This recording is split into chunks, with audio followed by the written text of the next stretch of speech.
We are here in Drongenhofkapel to talk about my last production as a chief conductor of Symfonieorkest Vlaanderen.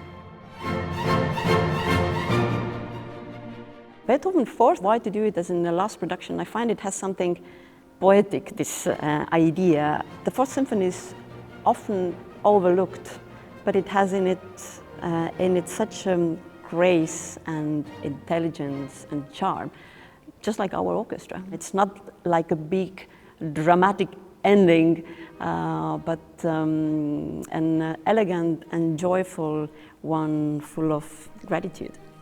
Beethoven's Fourth Symphony was written 1806 after Third Symphony. What should come next? It was a special time in his life, maybe one of the little times when he was happy, exceptionally. I personally connect the symphony very much also with Josephine Brunswick, with whom he was madly in love. And for a very short time, they were even happily together. They had to hide it, but still they had a happy moment. I would say the symphony is even euphoric if we think about the first movement, maybe also last movement, very playful, very euphoric, joyful.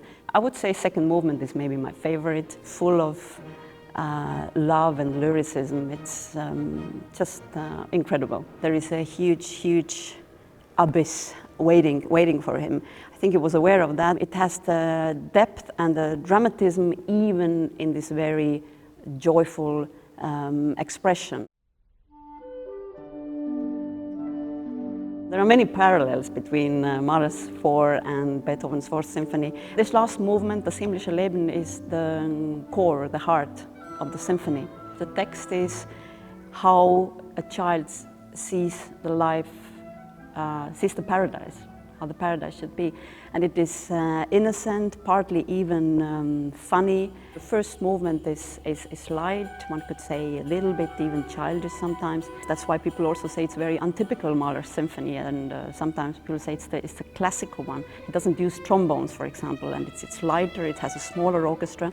But at the same time, despite of this lightness, there is another layer, a depth, which is, for me personally, sometimes even almost a little bit creepy. Second movement, for example, there's a solo violin, which he tunes one tone higher, which gives it a little bit like a ghosty, creepy sound. And everything is kind of light and beautiful, but at the same time also the harmony and the color of the violin shows there is actually something very dark waiting around the corner. Maybe my favorite, even next to the last movement, is the third one. It starts in an idyllic, serene, very calm and peaceful atmosphere, and then it goes to such a deep, dramatic, I would say even tragic depth. It's about the transfer and the transcendence and the connection to death.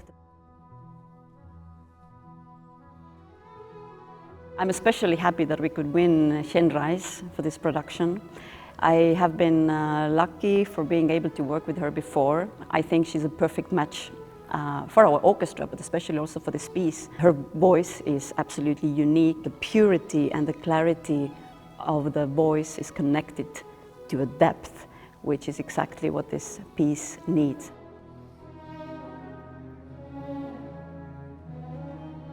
Well, it's definitely very emotional, and we have been together for 6 years with the orchestra, and it has been a beautiful and quite a long journey actually, and I think we have been growing together and we have been sharing unforgettable moments which I will always carry in me. And I am definitely very proud of the orchestra, and I'm very grateful most of all of this time. I have to also say that in the last 6 years I have been meeting and also revisiting many orchestras. But still I have to say Symfonieorkest Vlaanderen is my favorite.